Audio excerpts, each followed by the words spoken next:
समकोण कितना समझे? 5 कोण होता है, न्यून कोण, समकोण और अधिक कोण।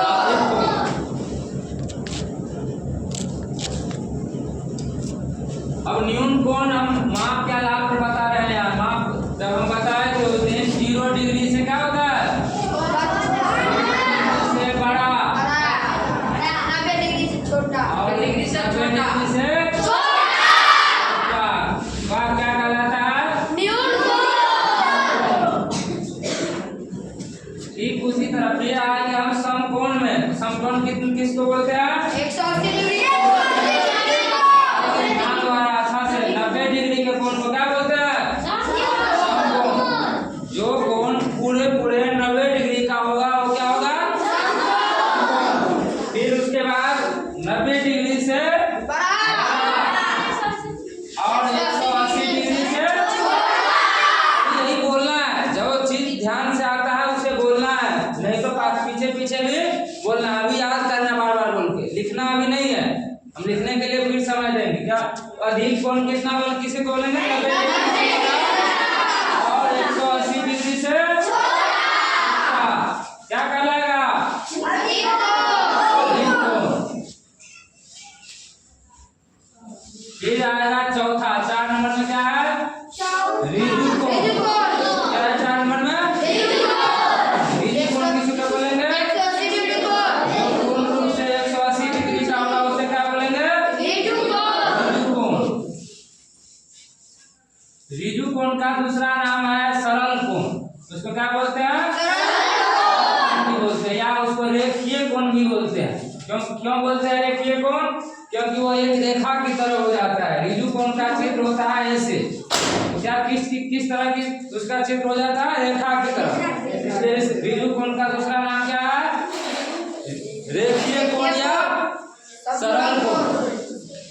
फिर आएगा 5वां, कौन सा कोण? पुनर्युक्त कोण किसे बोलते हैं? 180 डिग्री से बड़ा, 180 डिग्री से और 360 डिग्री से कौन सा कोण कहलाएगा? पुनर्युक्त कोण। यही 5 हमको याद रखना है। तुम लोग इतना भी नहीं याद रखते हो तो फिर क्या याद रखेंगे? अभी बोर्ड पर ध्यान से देखो बार बार। हम पहले ये याद रखेंगे जो कोण कितने होते हैं? 5। न्यून कोण, समकोण, अधिक कोण, ऋजु कोण और पुनर्युक्त कोण। ठीक है। फिर हम इसमें ये याद रखेंगे जो 0 से 90 डिग्री तक, यानी 0 डिग्री से बड़ा और 90 डिग्री से छोटा क्या कहलाएगा? न्यून कोण। फिर समकोण, हम 90 डिग्री के कोण को क्या बोलते हैं? समकोण। अधिक कोण बोलते हैं 90 डिग्री से बड़ा और 180 डिग्री से क्या बोलेंगे? अधिक कोण। ऋजु कोण किसको बोलेंगे? 180 डिग्री का कोण जो होगा उसे क्या बोलेंगे?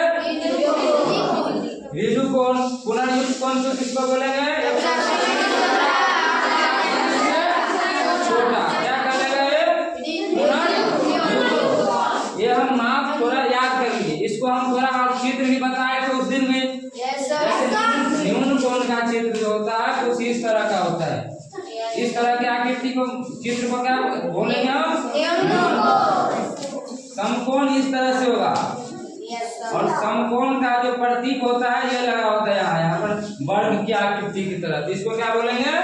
समकोण। ध्यान दो बोर्ड पर। ये हो गया न्यून कोण का चित्र, ये हो गया समकोण और ये हो जाएगा अधिक कोण। इसके बाद क्या होता है? अधिक कोण ना, अधिक कोण का चित्र होगा ये, यानी 90 डिग्री से क्या होता है? ये बड़ा होता है।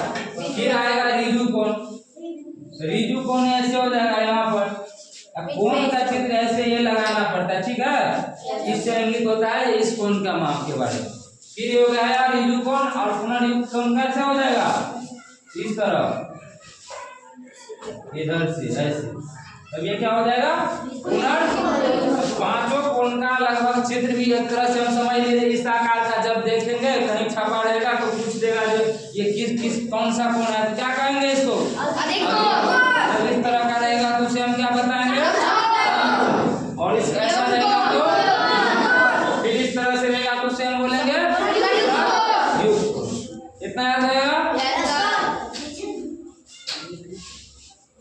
फिर अब जैसे मैं इसमें हमको न्यून कोण में क्या हो जाता है, 0 डिग्री से बड़ा 90 डिग्री से जो भी कोण होगा वो क्या कहलाएगा, न्यून कोण। यानी इससे हम क्या समझते हैं, क्या इसमें केवल एक माप का कोण होगा, नहीं, इसमें कई कोण होगा। जैसे 2 डिग्री का कोण भी होगा, या 40 डिग्री का कोण होगा, 50 डिग्री का कोण होगा, या 60 होगा, या 70। सब बोर्ड पर ध्यान दो, ये सारी कोण को क्या बोलेंगे, यानी 90 से छोटा जो भी कोण होगा वो क्या कहलाएगा। फिर समकोण में क्या होगा, समकोण में ऐसी बात नहीं है, समकोण में सिर्फ एक ही माप होगा, कौन सा, केवल एक कोण हो गया समकोण। 90 डिग्री के कोण को क्या बोलेंगे, समकोण। यानी एक ही ना माप है इसमें। वहां पर क्या था, अलग अलग था, 40 डिग्री भी आ जाएगा, 50 डिग्री का भी आएगा, 45 डिग्री का भी आएगा। किसमें, न्यून कोण में। न्यून कोण में कौन कौन सा आएगा, जो भी माप होगा 90 डिग्री से छोटा वो सारी कौन सा कोण कहलाएगा, समकोण क्या कहलाएगा, 90 डिग्री। यानी समकोण में हम ये देख रहे हैं केवल एक ही माप को हमें याद रखना है, इजी है याद रखना। जो 90 डिग्री का कोण जो क्या कहलाएगा, समकोण। फिर इससे बड़ा आएगा तो क्या होगा, अधिक। एक चीज और ध्यान देना है, सीरियली से देखो, 0 से 90 तक क्या बता दिया गया, न्यून। फिर एग्जैक्ट 90 डिग्री को क्या बताया है, समकोण। देखो वहाँ 0 से 90 हुआ, फिर 90 हुआ, हम फिर आगे बढ़ रहे हैं, 90 से क्या हो रहा है, 180 से बड़ा, और 180 से अधिक। माप देखो बढ़ते जा रहे हैं हम। फिर रिजु कोण में क्या आ गया, पूरी 180 डिग्री, यानी एग्जैक्ट 180 डिग्री का कोण क्या कहलाएगा, पुनर्युक्त कोण में फिर क्या होगा, इससे ज्यादा, यानी 180 डिग्री से बड़ा, 60 डिग्री से कहलाएगा पुनर्युक्त। इससे पहला दिन बताए थे हम टोटल कितने डिग्री का कोण बना सकते हैं, 360 डिग्री का।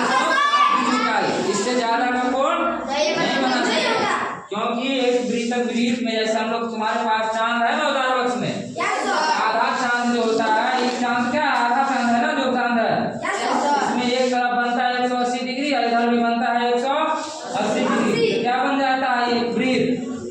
एक वृत्त के केंद्र पर चारों तरफ मिला के कुल कितना डिग्री का कोण होता है, हमें ये भी याद रखना है, कोण जो है केवल कितना में बना सकता है, 400 डिग्री का कोण बनाने के लिए तुमको बोल दे, तुम लोगों को जो 400 डिग्री का कोण बना के दिखाओ, क्या बोलेगा उसको, तो नहीं बन पाएगा, क्योंकि कोण कितना तक बनता है, 60 डिग्री तक ही कोण बनता है। याद रख पाएंगे। रिजु कोण में बोलेगा, जब रिजु कोण में क्या वो कोण आ सकता है, एक ही आ सकता है, कितना, 180 डिग्री का। समकोण में कितना कोण आ सकता है, केवल एक आ सकता है, 90 डिग्री। लेकिन जब हमको बोलेगा अधिक कोण में एक ही कोण आएगा, कोण आ जाएगा 90 डिग्री से जो बड़ा होगा और 180 डिग्री से।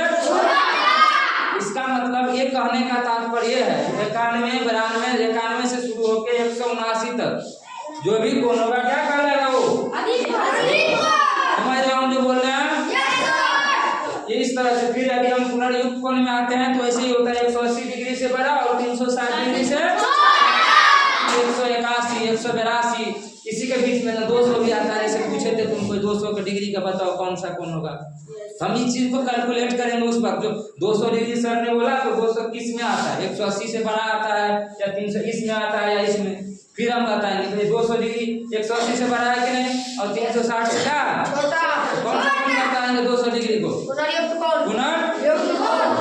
इतना तक समझा सब? 5 मिनट अच्छा से देखो इसको, हम बता रहे हैं कौन लिखा है, या लिखो कॉपी पर लिखो सब।